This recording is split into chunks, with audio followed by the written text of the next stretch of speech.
사도신경을 통하여 신앙을 고백합니다. 전능하사 천지를 만드신 하나님 아버지를 내가 믿사오며 그 외아들 우리 주 예수 그리스도를 믿사오니 이는 성령으로 잉태하사 동정녀 마리아에게 나시고 본디오 빌라도에게 고난을 받으사 십자가에 못 박혀 죽으시고 장사한 지 사흘 만에 죽은 자 가운데서 다시 살아나시며 하늘에 오르사 전능하신 하나님 우편에 앉아 계시다가 저리로서 산 자와 죽은 자를 심판하러 오시리라. 성령을 믿사오며 거룩한 공회와 성도가 서로 교통하는 것과 죄를 사하여 주시는 것과 몸이 다시 사는 것과 영원히 사는 것을 믿사옵나이다. 아멘. 이 한날 허락하신 주님 생명 주셨사오니 필요한 지혜와 용기와 권세도 허락하여 주실 줄로 믿습니다. 이 한날을 살아가는 하늘의 지혜를 더하여 주시옵소서. 하늘에서 이루어진 것을 믿습니다. 땅에서 이루어가는 저희들의 삶이 되기를 원합니다. 우리의 영혼뿐만 아니라 영혼이 잘됨을 땅에서 누리게 허락하시되 하나님 특별히 몸도 마음도 강건케 허락하여 주시옵소서. 우리를 두렵게 하고 근심하게 하고 걱정하는 일들이 많은 중에 날마다 하나님께 맡기고 또 맡기며 나아갑니다. 이 새벽을 깨워 기도합니다. 우리의 기도 속에 포함되어 있는 그 이름들 주여 들으시옵소서. 주여 응답하여 주시옵소서. 무엇보다도 강건케 허락하여 주시옵소서. 아들을 위해 딸내를 위해 기도합니다. 오랜 기도가 있습니다. 작정하여 기도합니다. 주님 들으시옵소서. 역사하여 주시옵소서. 만날 사람을 만나게 하시고 열려야 될 문들이 열리게 하시고 새로 들어간 학년, 새로 들어간 학교, 우리의 자녀 손들을 복되게 허락하여 주시옵소서. 주여 기도합니다. 내일 대통령 선거가 있습니다. 이 땅을 하나님 온전히 주의 하나님이 보호하사 우리나라 만세가 되기를 원합니다. 이 백성의 마음 심령을 살펴 주시옵소서. 예수님의 이름으로 간절히 기도드리옵나이다. 아멘. 찬송가 508장 우리가 지금은 나그네 되어도. 우리가 지금은 나그네 되어도 화려한 천국에 모자 나가리니 이 세상에 있을 때 주 예수 위하여 끝까지 힘써 예라세. 주 내게 부탁하신 날 천사도 흠모하겠네. 화목해 하라신 그저의 말씀을 온 세상 널리 전하세. 주 예수 말씀이 온 세상 만민들 흉악한 죄에서 떠나라 하시니 이 말씀 듣고서 새 생명 얻으라. 이 기쁜 소식 전하세. 주 내게 부탁하신 일 천사도 흠모하겠네. 화목해 하라신 그저의 말씀을 온 세상 널리 전하세. 영생의 복락과 천국에 갈 길을 만 백성 알도록 나가서 전하세. 주 예수 말씀이 이 복음 전하라.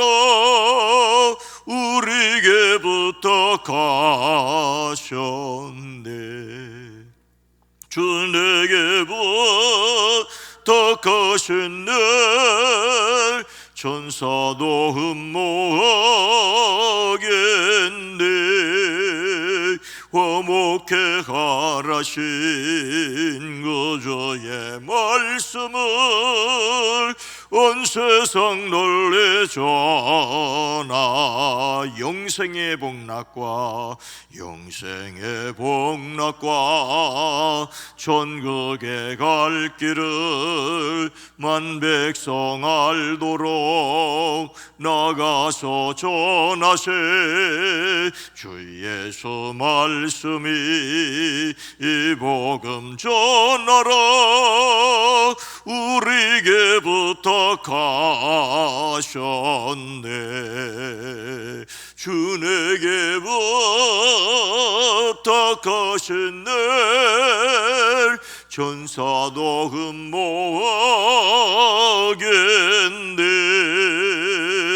화목해 하라신 그저의 말씀을 온 세상 널리 전하세.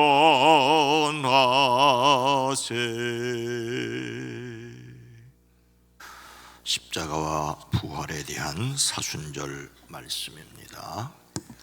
여섯째 날, 사순절 여섯째 날, 고난의 중 메시아. 이사야 53장에 있는 말씀을 오늘과 내일 함께 읽습니다. 오늘은 이사야 53장 1절로 6절 말씀입니다. 우리가 함께 읽습니다. 우리가 전한 것을 누가 믿었느냐? 여호와의 팔이 누구에게 나타나느냐? 그는 주 앞에서 자라기를 연한 순 같고 마른 땅에서 나온 뿌리 같아서 고운 모양도 없고 풍채도 없은즉 우리가 보기에 흠모할 만한 아름다운 것이 없도다. 그는 멸시를 받아 사람들에게 버림을 받았으며 간고를 많이 겪었으며 질고를 아는 자라. 마치 사람들이 그에게서 얼굴을 가리는 것 같이 멸시를 당하였고 우리도 그를 귀히 여기지 아니하였도다.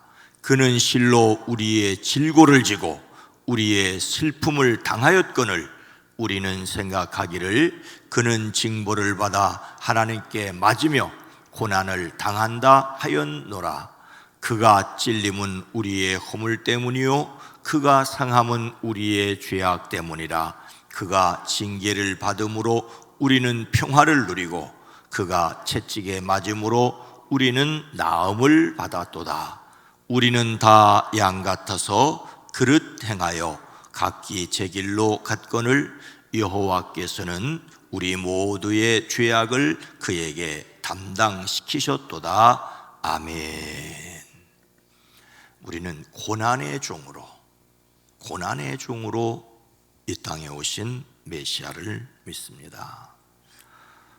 글씨를 쓰는 것 몇 분 사실 걸리질 않습니다. 그런데 안 쓰던 글씨를 써보려니까 참 글씨가 제대로 되지 않습니다. 그런데 또 글씨를 쓰니까 또 성경 말씀을 이해하는 폭이 더 넓어지고 또 글로 쓰고 다시 읽고 하시는 일, 그래서 또 깊은 은혜를 경험하게 되기를 바랍니다. 오늘의 말씀은 예레미야 26장 2절과 3절 그리고 8절 말씀입니다. 구약성경 91면입니다. 예레미야 26장 2절로 3절 그리고 8절 말씀을 함께 읽도록 하겠습니다. 여호와께서 이와 같이 말씀하시니라. 너는 여호와의 성전 뜰에 서서 유다 모든 성읍에서 여호와의 성전에 와서 예배하는 자에게 내가 네게 명령하여 이르게 한 모든 말을 전하되 한마디도 감하지 말라. 그들이 듣고 혹시 각각 그 악한 길에서 돌아오리라. 그리하면 내가 그들의 악행으로 말미암아 그들에게 재앙을 내리려 하던 뜻을 돌이키리라. 예레미야가 여호와께서 명령하신 모든 말씀을 모든 백성에게 전하기를 마침에 제사장들과 선지자들과 모든 백성이 그를 붙잡고 이르되 내가 반드시 죽어야 하리라. 아멘. 오늘도 예수 그리스도 안에서 담대하시기를 주님의 이름으로 축복합니다. 솔로몬 왕 이후에 나라가 북이스라엘과 남유다로 갈라졌지요. 남유다의 18번째 왕의 이름은 여호야김입니다. 여호야김. 그는 요시야의 첫 번째 아들입니다. 그의 아버지 요시야가 애굽의 바로 느고와 싸우러 나갔다 무깃도에서 전사하였지요. 아버지가 전사하였으니 그는 아버지를 이어 왕이 되어야 했습니다. 많은 신하들이 형인 그 대신 동생 여호아하스를 왕으로 세웠습니다. 여기에는 이유가 있습니다. 요시야의 아들들이지만 정치적인 성향이 달랐습니다. 형인 여호야김은 친애굽파에 속하였고 동생 여호아하스는 반애굽파에 속하였습니다. 요시야가 애굽과 싸우다 죽으니 신하들은 애굽에 대한 반발심으로 동생 여호아하스를 17대 왕으로 세웠습니다. 그러자 애굽의 바로 느고가 3개월 만에, 석 달 만에 여호아하스를 사로잡아가고 그의 형인 여호야김을 왕으로 세웠습니다. 참으로 비참한 나라꼴이지요. 이 애굽에 의하여 왕이 된 여호야김은 애굽으로부터 요구받은 공물을 내기 위해 백성들에게 무거운 세금을 부과하고 조직적으로 징수하였습니다. 여호야김은 아버지 요시야가 섬겼던 하나님도 섬기지 않았고 백성도 사랑하지 않았습니다. 단지 애굽의 힘을 의지하고 백성을 억압하는 몹시 나쁜 왕이었습니다. 그런데 애굽에 의지하여 누리던 권력이 또 오래가지 못하였습니다. 3년 만에 바벨론 왕 느부갓네살이 애굽의 바로 느고를 격파했기 때문입니다. 여호야김은 애굽의 바로 느고 대신 바벨론의 느부갓네살을 섬기지 않으면 안 되었습니다. 이런 가운데 여호야김은 백성들을 더욱 괴롭히며 사치와 향락을 일삼았습니다. 이때 외쳤던 선지자가 예레미야입니다. 예레미야가 여호야김을 꾸짖습니다. 불의로 궁전을 짓고 불법으로 누각을 쌓으며 동족을 고용하고도 품삯을 주지 않는 너에게 화가 미칠 것이다. 너의 눈과 마음은 불의한 이익을 탐하는 것과 무죄한 사람의 피를 흘리는 것과 백성을 억압하고 착취하는 것에만 쏠려 있다. 오늘 말씀은 이 요시야의 아들 여호야김이 유다 왕으로 다스리기 시작할 무렵에 하나님께서 예레미야에게 주신 말씀입니다. 여호와께서 이와 같이 말씀하시니라. 너는 여호와의 성전 뜰에 서서 유다 모든 백성에게, 유다 모든 성읍에서 여호와의 성전에 와서 예배하는 자에게 내가 내게 명령하여 이르게 한 모든 말을 전하되 한마디도 감하지 말라. 말씀을 한마디도 빼놓지 말고 일러 주랍니다. 예레미야는 성전 뜰에서 말씀을 선포하도록 명령을 받았습니다.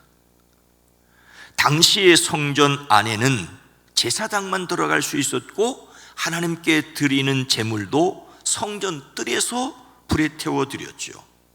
제물을 드리는 사람들은 성전 뜰에서 제물을 태워 드리는 것을 보면서 기도하였습니다. 예레미야는 성전 뜰에 서서 그곳에 모인 사람들에게 하나님의 말씀을 선포하였습니다. 아직 예루살렘 성전 예배가 끊어지지 않았습니다.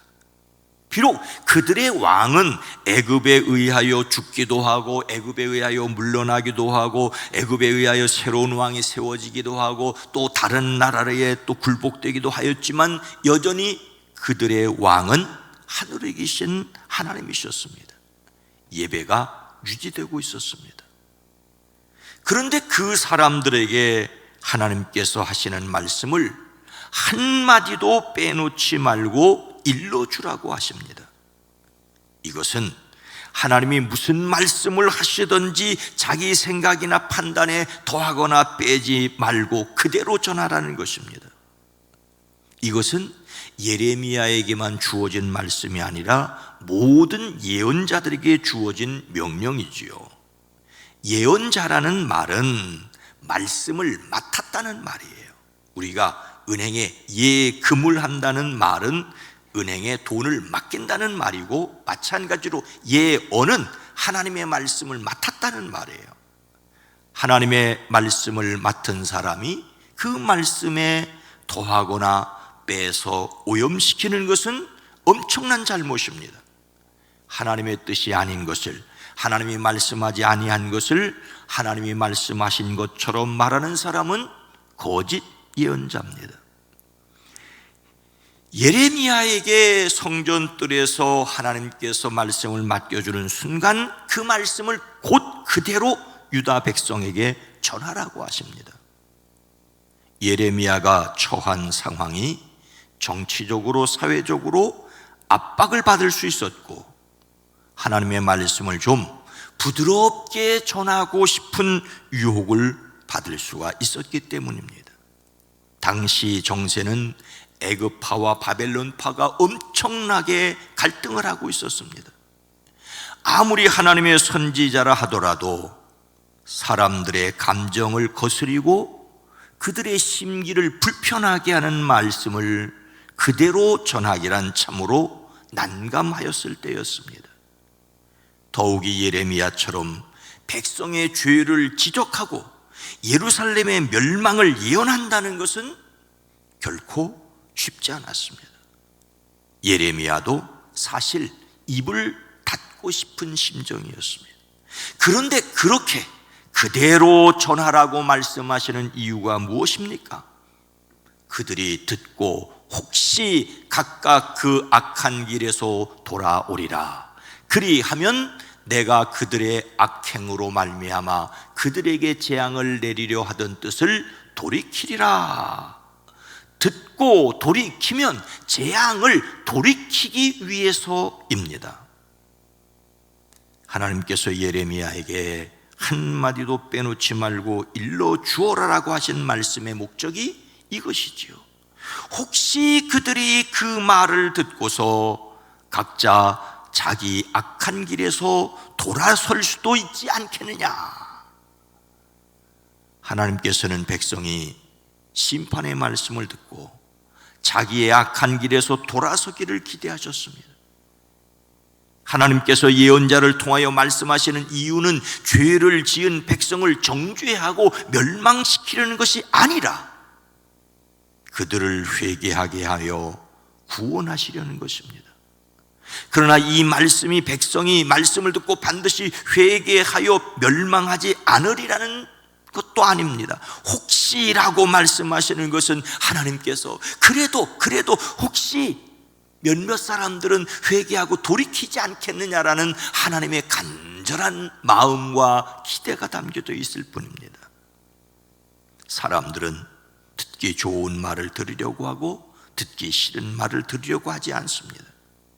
그러니 듣기 좋은 말로 마음을 위로하는 것이 항상 좋은 것만도 아니라는 것을 우리는 기억을 해야 합니다. 예레미야 당시에도 그랬고 바울 당시에도 그랬습니다. 바울은 하나님의 감동으로 디모데에게 이렇게 말합니다.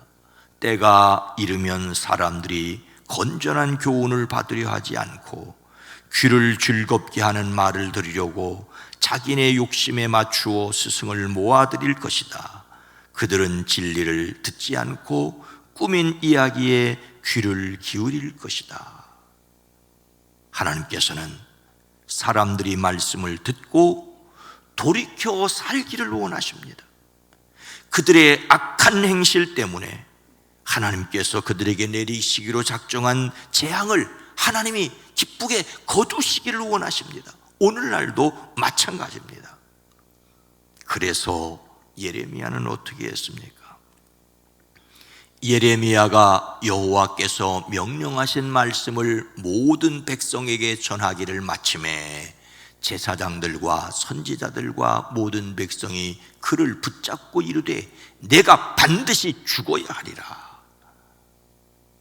하나님의 말씀을 그대로 전하여 듣게 하였습니다. 예레미야도 백성의 죄를 지적하고 예루살렘의 멸망과 같은 말씀을 전하고 싶지 않았습니다. 그래서 그는 내가 다시는 여호와를 선포하지 아니하며 그의 이름으로 말하지 아니하리라고 그도 결심도 했던 적이 있었습니다. 하지만 그렇게 하려고 하면 그 마음에 불붙는 것 같아서 골수에 사무쳐 답답하여 견딜 수 없었습니다. 하나님의 말씀을 받고도 전하지 않거나 그대로 전하지 않고 부드럽게 전하고 싶은 말씀이 있었으나 그는 하나님의 영에 사로잡혀 하나님의 말씀에 순종하여 그대로 전하였습니다. 이번에도 예레미야는 하나님의 명령대로 모든 백성에게 그 말씀을 선포하였습니다. 너희들이 회개하고 돌아서지 않으면 이 예루살렘 성전이 실로와 같이 완전히 멸망할 것이라고. 이것이 예언자로서 그의 사명이었습니다. 하나님의 말씀을 듣는 우리의 태도도 같아야 합니다. 하지만 예레미야의 말을 들은 제사장들과 예언자들과 백성이 뭐라고 소리를 칩니까? 너는 반드시 죽고 말 것이다. 죽이겠다고 달려듭니다. 그러자 온 백성이 예레미야를 치려고 돌을 들고 그의 주변으로 몰려들었습니다. 예레미야의 경고를 듣지 아니한 여호야김은 비참한 최후를 맞이하였습니다. 시간이 조금 지나면서 결국 남유다는 완전히 멸망하고 예루살렘 성전은 파괴되었고 그는 바벨론으로 포로로 잡혀가고 맙니다. 하나님의 말씀을 그대로 믿고 바로 전하고 올곧게 살아가는 담대함이 우리에게 있기를 기도합니다. 하나님께서 이 땅을 긍휼히 여겨 회개하는 이 땅이 되어지기를 또한 기도합니다. 거룩하신 하나님, 자비로우신 주님, 우리는 내 눈에 보기 좋은 대로 보고 듣기 좋은 대로 듣고 말하고 싶어 하는 대로 말하는 세상을 살아갑니다. 대통령 후보들은 표를 사기 위해 나라 살림은 생각지도 않고 이렇게 퍼주겠다 저렇게 퍼주겠다 하는 이 땅입니다. 그러한 가운데 누군가를 선택해야 하는 이 땅의 백성입니다. 주님, 이 땅을 살펴주시옵소서. 이 땅을 긍휼히 여겨 주시옵소서. 우리로 하여금 하나님의 말씀을 듣기 싫은 말씀도 듣고 말하기고 싶지 않은 말도 말하여 외칠 수 있는 지혜와 용기를 더하여 주시고 힘들고 어려워도 올곧게 살아가는 담대함을 우리에게 허락하여 주시옵소서. 주여, 이 땅 백성들에게 지혜를 더하여 주시옵소서. 어두움과 미몽이 다스리는 휩쓰는 나라가 되지 않게 주여 긍휼을 베풀어 주시옵소서. 이 땅을 긍휼히 여겨 주시옵소서. 오늘 한날 우리 교회에 사랑하는 성도들 가정 일터 사업장을 지켜주시옵소서. 코로나19로 투병 중에 있는 이들이 있습니다. 저들을 강건케 하시고 지나가는 감기처럼 속히 회복되어지게 하옵소서. 연약한 가운데 주님의 위로를 소망하는 이들에게 주님이 오직 십자가를 지었으나 부활하신 주님만이 위로가 되시는 것을 기억하고 힘들고 어려워도 이기고 또 이기는 담대한 믿음의 사람들이 되어지게 하옵소서. 예수님의 이름으로 간절히 기도드리옵나이다. 아멘. 오늘 말씀을 생각하며 하나님의 말씀을 가감 없이 듣게 하옵소서. 예수님의 복음을 담대히 전하는 교회 되어지게 하옵소서. 20대 대통령 선거 후회 없게 하옵소서. 주여 이 땅을 긍휼히 여기옵소서. 기도합니다. 주여